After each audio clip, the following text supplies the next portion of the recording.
All right, so there's 4 components to effort, or right effort. And we talked about the first 2, which was to eliminate unwholesome thoughts from arising and suppressing the unarisen, unwholesome thoughts. Now, that sounds like a lot of work, and again, it can make you pout, because it's like, well, why do I have to be the one that suppresses my unwholesome thoughts when the other guy is spewing theirs out? That's because in our wisdom, in our blooming wisdom, we begin to see that it doesn't feel good to be angry. It might feel righteous and it might feel deserved, but it doesn't feel good.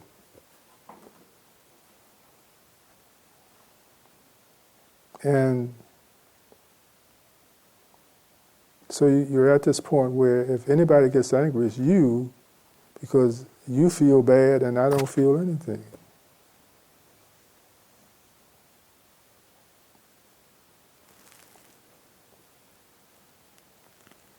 So it's about then developing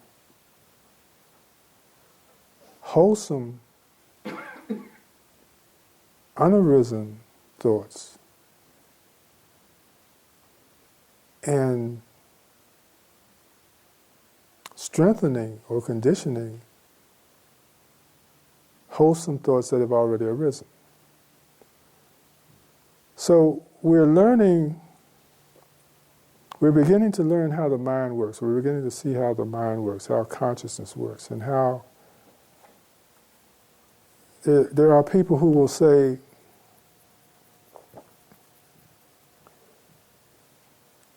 I don't know what happened, I just got angry. And then I did whatever they did to the other person or somebody else, but I just before I knew it, I was angry. Well, no. Before you were angry, you had to think about being angry.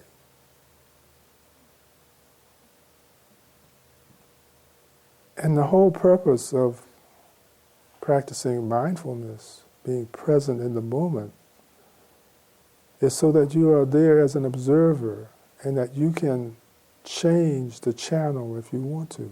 You can select another purpose. You do not have to obey this thought, because whose thought is it anyway?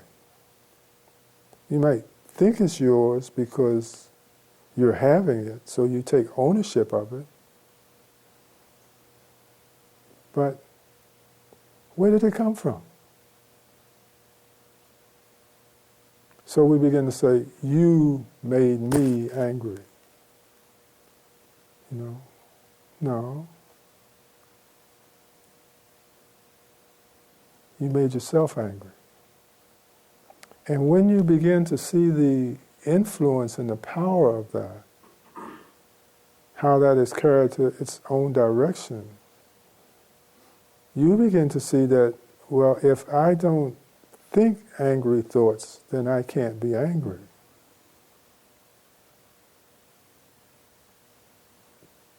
I've got to think the thought, to implement it, to issue it forth in volition. Try to do anything without thinking about it first. Can't be done.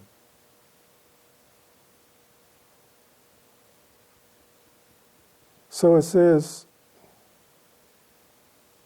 to nourish wholesome thoughts that have arisen, and to promote wholesome thoughts that have not arisen yet to arise.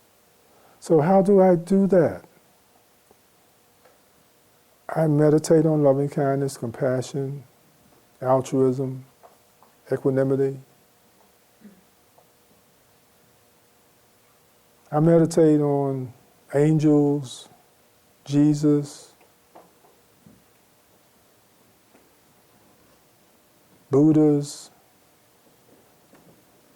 whatever images that I can bring up forth from my heart that will inspire me, that will cause me to have thoughts that are non-harming, are ones that I promote. In other words, I don't go around just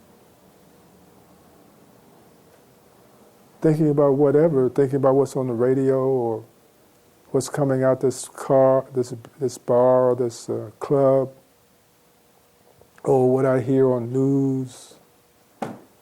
But I direct the energy that I want. I deliver it to wholesome places and spaces of creation as opposed to unwholesome places. And therefore, remember what we talked about, that I can't think about unwholesome thoughts at the same time I think about wholesome thoughts. I've got to make a choice. They're both available to me. They're both available to you. The question is, well, why do you always choose the angry one? Why not choose the loving one? What's your answer when someone asks you that? Why do you always choose the angry thought? Reflection. Okay. The point is, you have a reason. You're giving yourself permission to be driven by the angry suggestion. The idea about this is to develop a new neural pathway which grows into wholesomeness. So if I go around thinking all day, I'm in love with the world, it's beautiful, I'm one of God's children, or I'm one of Buddha's children, or I'm one of anyone who has joy in their lives. I'm a part of their family. That's where I want to be. I want to have loving thoughts. I want to have kind thoughts. I just think about that. I don't have to project it on anybody or anything. I just think about that. And as Buddha said, as a man thinketh. No, Jesus said that, didn't he? That's even better. As a man thinketh. So, if I can go around holding those thoughts in my mind without having to necessarily impute them on anybody, just holding them in my mind, when an opportunity comes when I need a thought about kindness or emotion, I will be more inclined to think about that kind thought that I've been thinking about all day than an angry thought. That's what it means. That's what happens.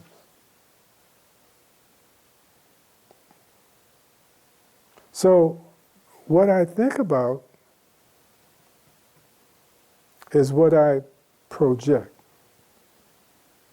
So then just think about kind thoughts. Think about compassion. Wishing compassion. For anybody? No, for everybody. You don't have to be specific. It can be for your mom and your dad and your brothers and your sisters, but it doesn't have to be. It can be just for the human race, for people, for ponies, for butterflies, for babies, for unicorns. It doesn't matter. As long as you are thinking a wholesome thought. Then when it's time to deliver, this is what will manifest first. You will not have that go-to energy, that unthinking go-to energy that is always about anger. Why does that happen? It's because you're always thinking about anger. If that person says that to me again, think about little things like driving an automobile and how we get upset when someone does something in traffic that we consider inappropriate.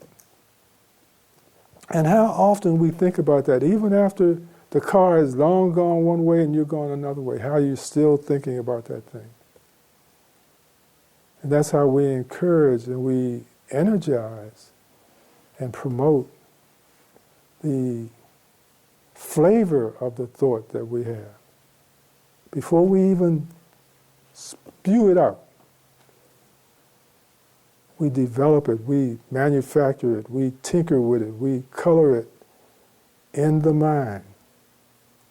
The one we think about most often is the one we will say most often, the one we will do most often, volition. If you don't want to think angry thoughts, then don't think angry thoughts. Most of us wait until the big day, the big Sunday game, when it's a win or lose situation. But the time to practice is way back here. When you talk about sports analogies, they practice all week and then they play the game on Sunday. But they get their stuff in order all week long. What we're here to do is to understand that in order to be more efficient and proficient, that we must practice for the game before we play the game. The game is not the practice. Just walking around the house thinking about love, that's the practice. Sitting on our cushion, that's the practice.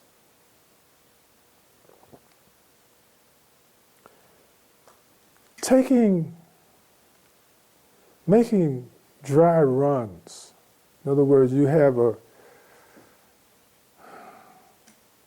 an axe to grind with the brother or the brother-in-law or the neighbor or the mother-in-law. And you say to yourself, how am I going to be better at this? How am I going to be the bigger person at this? The problem is we usually wait until that next confrontation before we start trying to figure out how we're going to throw the pass down the field. So the concept is, if you know that you've got something particularly difficult, a relationship, that you're just having trouble finding love for that relationship, for that person, for that action, you run it over in your mind. You think about it. How do I want this to play out? And you think about it, and you picture it, and you speak on it in your mind. You want it to be a loving situation. You want it to end with nobody arguing with anybody else. So you use the words, you bring back an experience and you plug that experience into your conscious stream and you live it out. Now what could I have said, what could I have done that would have made it differently? And you keep working with that, and you plug it, and you loop it, and you play it again, and you play it again, and you play it again. And you will find out when you do that, you will have more success at doing the same thing in real time. But you'll also watch and be mindful of the other voices that will come up, like, well, why do I have to be the one? And they started it. And, the 2-year-olds, they hit me first, and all of the stuff that we go through, the banter that we go through to justify us using unwholesome methods of relationship. And there's no excuse. That's one of the things that I like about Buddhism. There's no wiggle room. Doesn't say, well, in this case, it's all right to be this way, and Buddha understands. It says, this is the way a noble person acts. Period. In all of our disciplines and paths, we've got rules, whether we call them commandments or noble actions or what, it's rules that say, don't do this. But it goes on all the time. That's because people are always justifying their unwholesomeness. And there's no justification for it. And it says, when you do not understand that, you will suffer.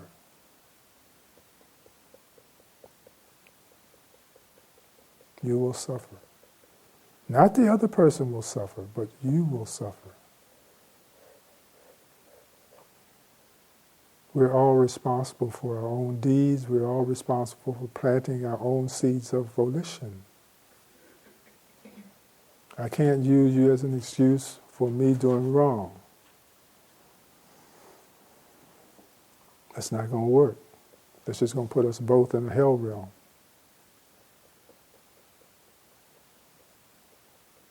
So, any questions?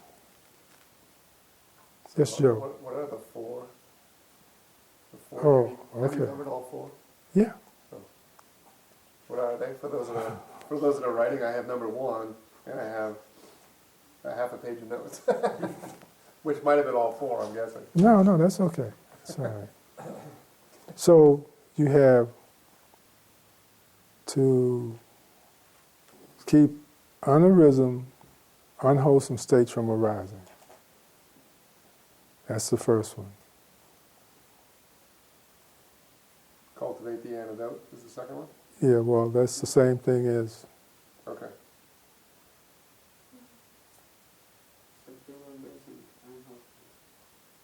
minimize and diminish arisen, unwholesome states. So you've got those that haven't arisen yet, keep those from arising. You've got those that have arisen. So far, so good. Mm-hmm. Then to encourage unarisen, wholesome states to arise,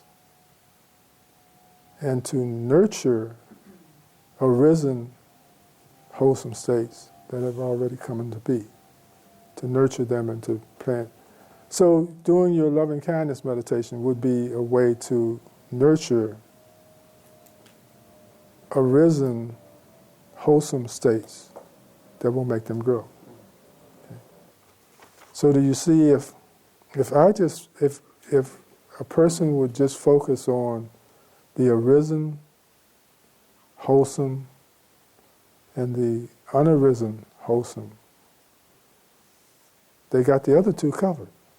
So it's not like you need to do a lot of work. Just make a choice about which energy you want to play with, and then work with that one. And in working with that one, it will take care of the other one. And the other way is the same way. If I choose to work with unwholesome arisen thoughts and encourage them and keep them alive and work with them, if I choose to think about how they did me, what they said, and I won't let them get away with that again, thinking about unwholesome thoughts, right? It never tells us that there's a righteousness in maintaining the image of an unwholesome state of thought. It doesn't say, well, in this case, you're justified. Okay? So like I said, there's no wiggle room. Okay. Everybody good? Okay.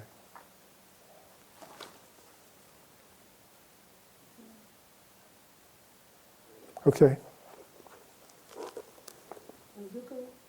No, we're getting ready to. You finished them? If no one has anything to say. Finished all of them. Oh, you want me to do the whole wheel?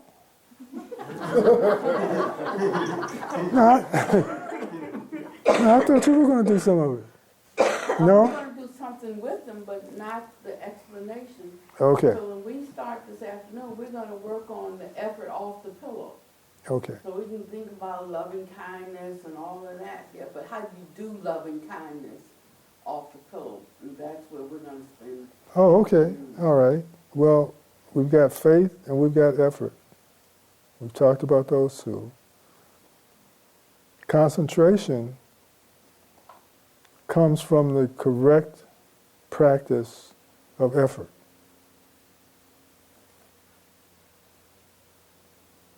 With strong effort.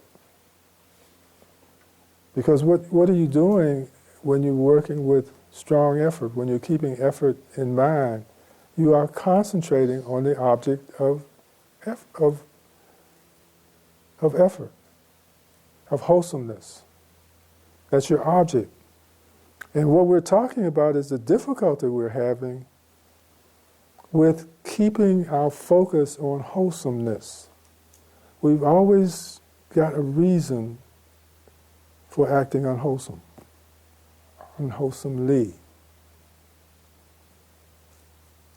We've always got an excuse. You made me angry. You hit me first. So, it really starts teaching us about what is meant by concentration. Concentration, the ability to focus on one object to the exclusion of all others. The ability to concentrate on one object to the exclusion of all others.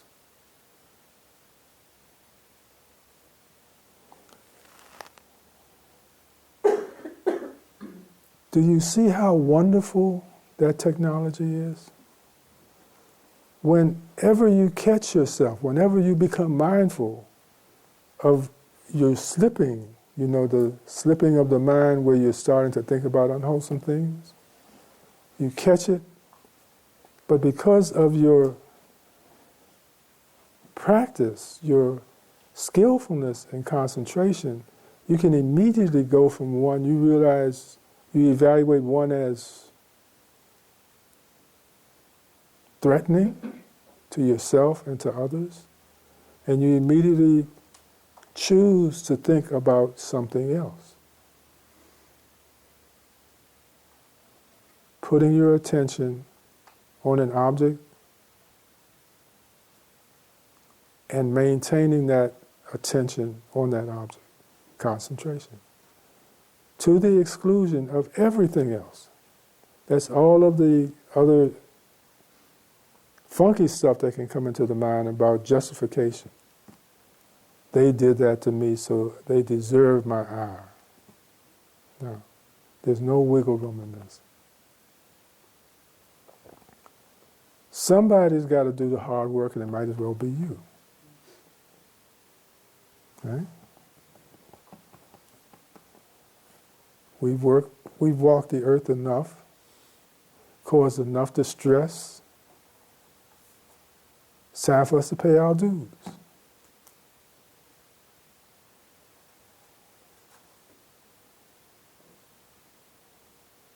Don't be a hater. Okay, so concentration and the development of concentration will open us up to insight or wisdom. So you can see that all of these have to do with us working with consciousness, working with the mind, if you will, and how to train it. You know, and I can never understand why we don't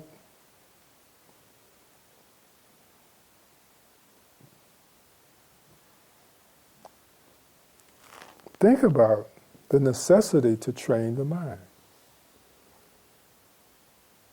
We think we know that we will need to train the puppy if we bring one in our house. But we don't see that the mind is like the puppy. So, all of these have to do with what I think and how I think. Faculties. Mental faculties. Conscious faculties. And it breaks them down for me in the sections that I need to develop that will give me the insight to realize how fortunate I am to be doing the other four.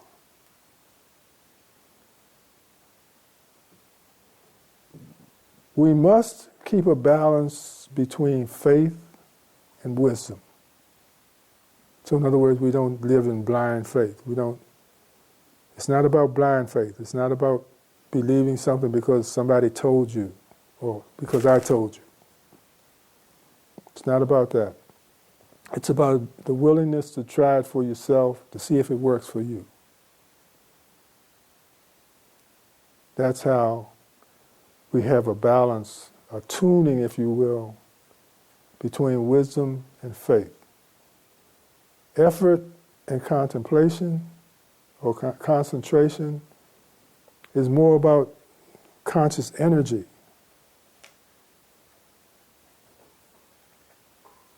So again,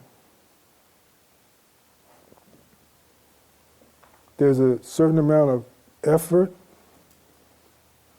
that it takes, energy that it takes to get the effort of developing wholesomeness of thought and the ability to concentrate must be balanced. You don't want one to be out of sorts with the other. So effort and concentration need to be developed in a balanced way. And mindfulness, which is at the center, is like the hub. In other words, I've got to, or you've got to be there in order to do it. You can't be someplace else in your mind and expect that to happen. That happens only because you're there. Only because you're there. Does this go on? Does this happen in a wholesome way? Does this happen in a successful way? If I'm not there, if I'm tripping, if I'm daydreaming, if I'm hating, none of the other things are going to happen. If I'm making excuses, none of the other things are going to happen. Mindfulness. Got to be present. And it means taking an active part in the construction of my volition. It's not about just watching unwholesome stuff go by or watching unwholesome stuff remain. That's not why I want to be mindful. I want to be mindful because the only way that I can affect change is to be there and to be integrated in the process of accepting or deciding, making a decision about what is right for me to put out into the world and what is incorrect for me to put out into the world. So delay this and let this go. But I've got to be there. I've got to be on top of things. Mindfulness requires that we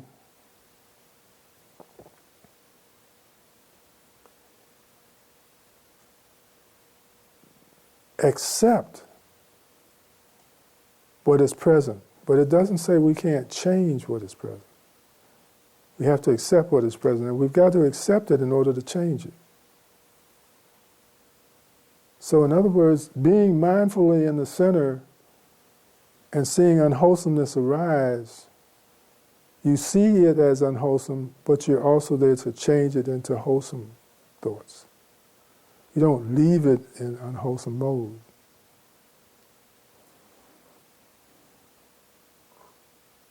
Okay. So I just want to add that another aspect of mindfulness is, you don't have to tell me, I'm just listen to wherever you are, is to remember.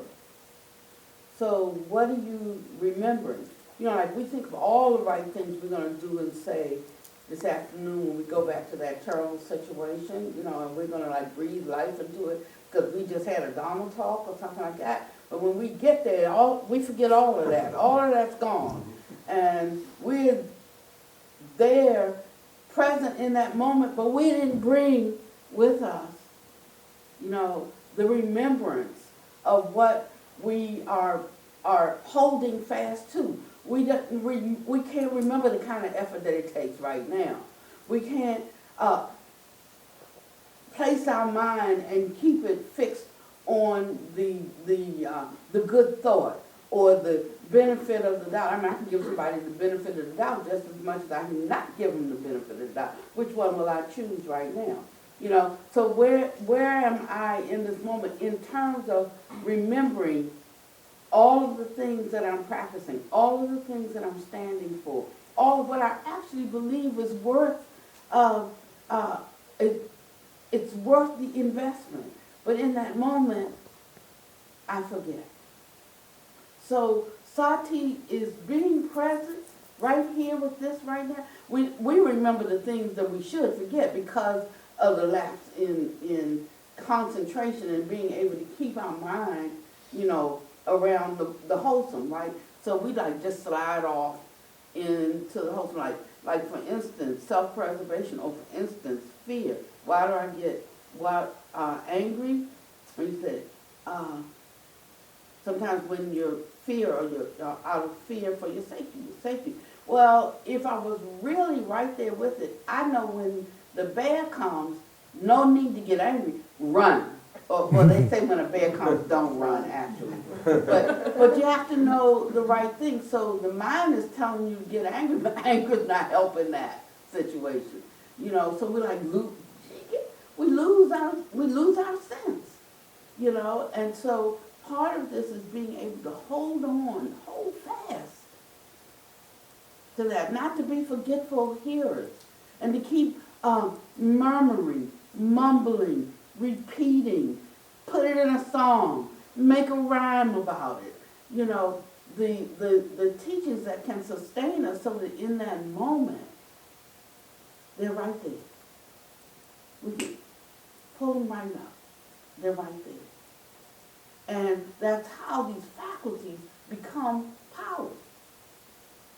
So some people always come out like, you know, like don't think about powers, don't want any powers. The only people who say that are people who don't have any. So we need to not dismiss the things that seem like unattainable for us. But we should actually apply the effort to reach for them. They are attainable. And so the Buddha said, you know, don't accept it just because I said it. So he said, but put it into the arsenal of your experience to see if that works for you. But now, and Jesus said the same thing. He said, if a man steals your coat, give him your cloak also. You're like, who's doing that? He says that if, you know, one slaps you on one cheek, turn the other cheek. Who's doing that? You know, and so you cannot really see the power of not being upturned by the wicked or the one who's doing an evil thing to you until you have raised up a standard against that. And then you can see what you're made of. Then you can see what kind of power that practice yields, you know. But when the storms of life come, you know, we retreat from them. We run from them. We look for a way of escape. We look for a place of escape. But he says that's when you can kind of test to see how much work you got to do. Like we had somebody here working on the roof. What time you do? 11:41. Okay. So we had somebody working on the roof. And he told me, all fixed. I said, yeah, but it hasn't rained yet. So I'm giving you half the money. And sure enough, when it rains, it leaks, you know. So we call him back again, still owing money, because the roof's still leaking. And so we have him come back again. He says, well, I think it's this and I think it's that. I said, well, I'm gonna go up there and I'm gonna tell you what I think. So I went up there and I watched the rain coming, and I said, okay, I think Sister went with me. And we deduced there's this section of the roof and that the water comes and that it pools there. And if we cordon that off until we buy a new roof, So we went online and we looked for sandbags. And I didn't get mad with him and say, I paid you all this money and the roof's still leaking. And I didn't do that. I was like, it's my roof. So we ordered the sand. It's really neat. It creates a barrier so as the water runs, you can divert it off. Diversion, so if you can't fix it, because that's a big roof. He says, well, it could be coming from, anywhere. Okay, so we're going to divert where it's showing, the water from where it's showing up, and then we'll check again, right? And so that's it. So we bought it. He said, oh, no, I know what it is now. And he went up there and he did something else. I'm not going to pay anymore for that until we see if it's still leaking. It's still leaking. It's not leaking as bad, but it's still leaking. And so it's these kinds of ways we have to put something to the test. And then we know whether that's useful for us or not. The way that we're thinking or the way that we're handling something. Because insanity is keep doing the same thing over and over and think that you're going to get a different result. You're just not. But we don't like the suggestion that's been proposed. I don't want to do it that way. So we're going to keep doing it the way that we're doing it, getting madder and madder with the person. So when we come back from lunch today, I want you to have the training this morning, because this afternoon we're going to really talk about what it really takes if you want to have the mind of a Buddha, if you want to have that kind of clarity, if you want to really have boundless compassion for people. It takes something more than just thinking about it. It takes some definite actions, and those actions don't feel comfortable in the beginning. The point teacher said, somebody's ranting and raving, and you're the one that's supposed to hold that peace. Or somebody bears false witness against you, but you're not supposed to go to them and confront them on that. Or all of these we call them training rules or training guidelines. And sometimes people think that, the guidelines are to clamp you down. But actually what it does is that they help constrain us, to keep us from running out into the street and getting hit by the car. They constrain us.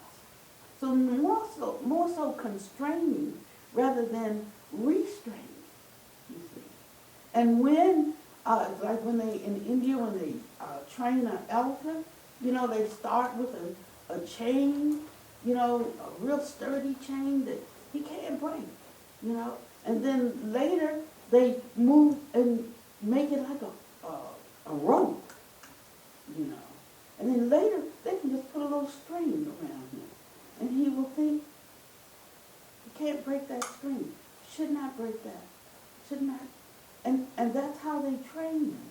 And I love the way that the Buddha trains us in the same way.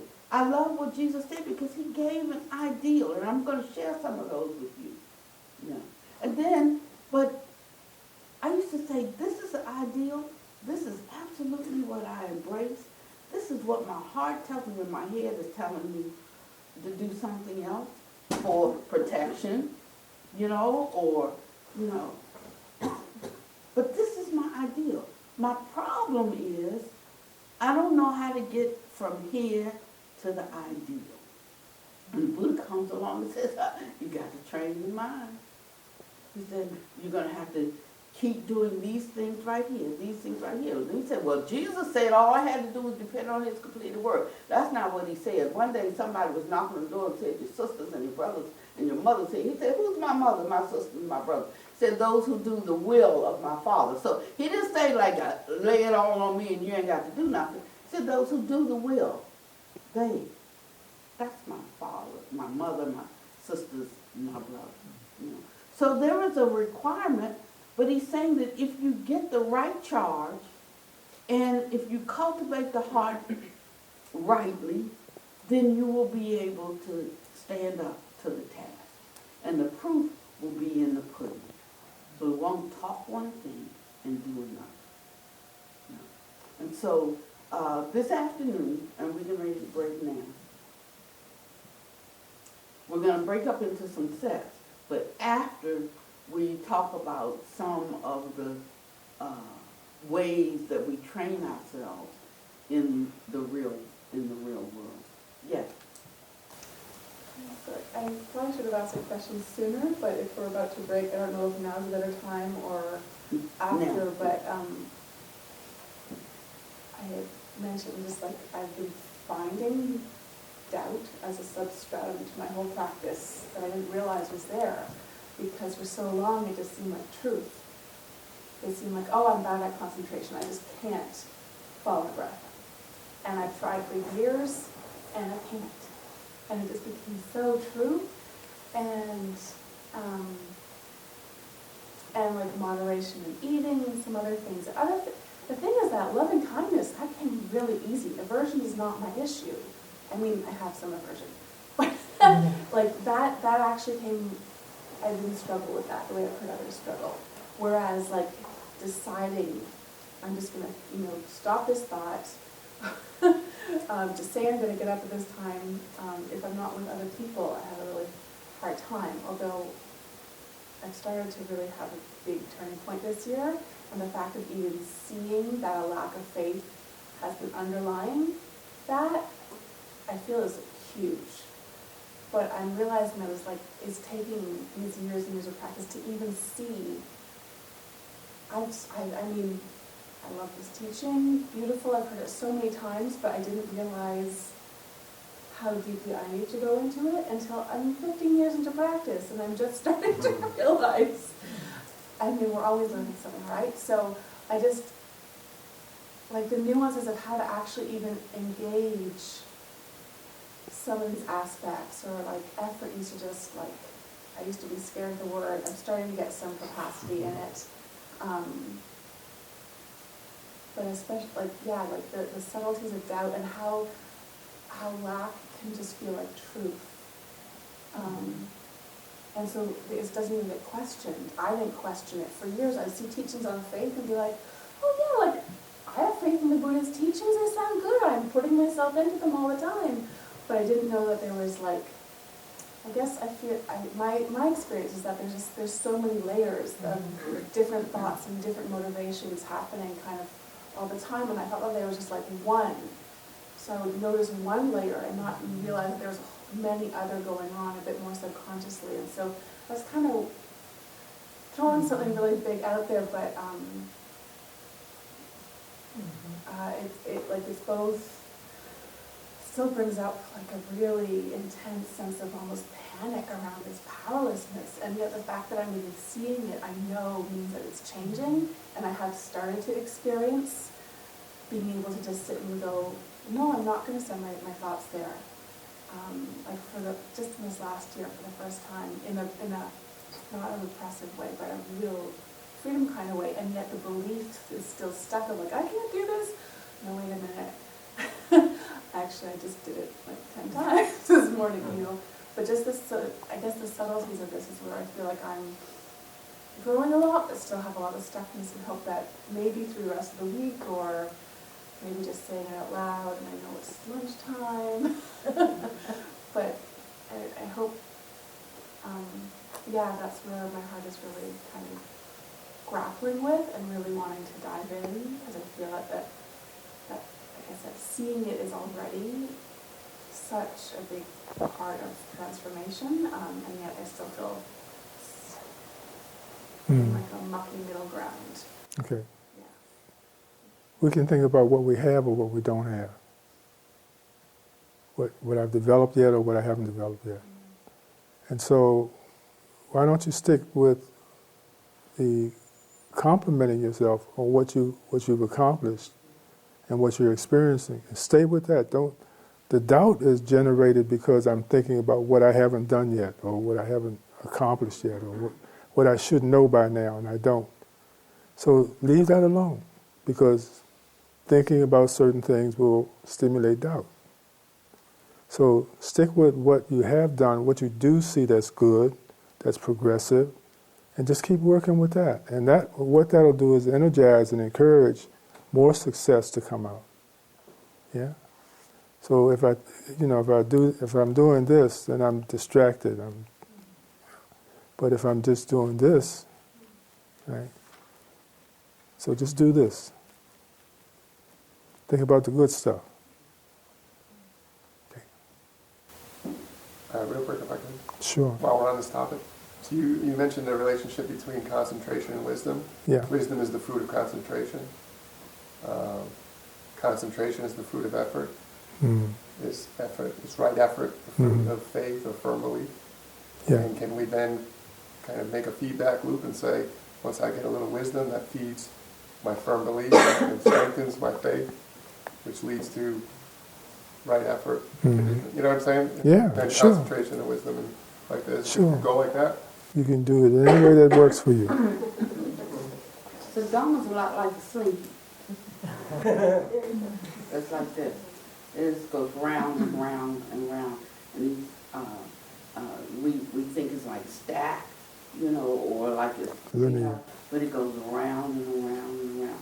So it doesn't matter if you've been practicing 5 minutes, you've been practicing 15 years, like you're still hitting the same things, but each time we do, we get a little more substance. And that's why we never get tired. I mean, it's like, because when it goes around again, like, whoa, did you see that? Like, and it goes around again, oh man, look at that. And so, and that's also the joy of it. We don't have a gazillion things to learn. Just get a few of them really good, and that will be sufficient. We're so lucky. Overflowing. We should be with gratitude. Some people in the Buddhist time, none of this was written down, right? So you didn't have a book to go back and read during the night. Sometimes some only heard one teaching, one time that they got to see him. And that had to last for a lifetime. What would we do? What would we do? And so we're living in a great time. I wish I was living in a Buddhist time. No, I'm really glad because to be in this time. Yes, people hard to maybe be far from that, but they were far from it in his day too. I think really far from it at 500 BC. But yet and still, we don't employ all the things. We get our pet things that we like, and we lock down around that, and we say, this is it right here, and this is no more. When somebody starts talking about it, but they don't want to see that. They just want to do this. They just want to do this practice. But and then when we do it, we don't do it in a full way, as Swami people said. He said that when we meditate, when we come out of meditation, we should reflect on what just happened. What just happened? But we get up and we go. He said that when we're reflecting, we should reflect on the good things that we do. We should reflect on the qualities, and not always just going to looking at the dark side, but we should look at the progress we're making. So when you're driving and, you got to have your vision set towards your destination. You can't be driving like this all the time, looking back to see, but looking forward, seeing where I'm not where I want to be, I'm not where I used to be, and seeing that there's some progress. But then he's saying, like, on one hand, being recognizing that one is making progress, and some of these words trip us up. Like we can be content then, in where we are when we can recognize our progress. But we don't say, the Buddha said, somebody asked him one time, he said, if I can get this right, he said, like, I don't press forward and I don't stand still. He said, you don't press forward and you don't stand still? He said, that's right. Figure that out. So you have to figure out how one moves, that the movement is so smooth and the movement is so fine, that there is the progress progress. You know, one is not stayed and one is not stopped. Yet one is not lurching ahead, you know. And so if we think of like even the training guidelines, if we think of them like a choke chain, you know, then we're going to have an issue with it. You know, but if I didn't run off so that it choked me, but only as the spikes pick, oh, you know, like this is about as far as I want to go, as fast as I want to move, you know. Then you learn how to just walk side by side with your trainer and progress and not run off ahead. It's like knowing where the jerk point is for you. So each one of us has to know our own jerk point in everything. And mine might be in a different place than yours is. You know, you're so busy watching for my jerk point, you know, but you have to be feeling constantly. Most of us are so out of touch with our bodies that we can't feel anything until the panic hits our head and blows our head off, you know. But when you can like feel something arising, you know, you be talking about something, you understand it perfectly, you know the right position to take, you know exactly what you should be doing. But this little creepy feeling starts, you know, and it starts getting stronger and stronger, and we don't realize it until it's on us, you know, and out of control. But as soon as I feel that, that's not right thought. Yes, they did do that.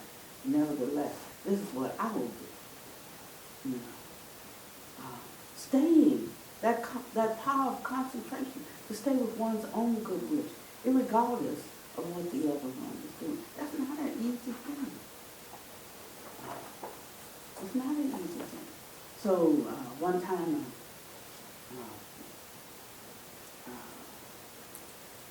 this guy comes to Jesus and he says, "I want to go with you." And he says, "Oh, yeah, well, do these things first." "Oh, I did all those things since I was a little child." He said, "Oh, well, one more thing is needful. Go sell all your wealth, give it to the poor, and come and follow me." He said he went away very sorrowfully because his possessions were very great. You know, so it's not the things that you've already done. If you're still bound, it's that one that's really hard for you to do. Focus right there. You know, just take it inch by, take it toka. Toka.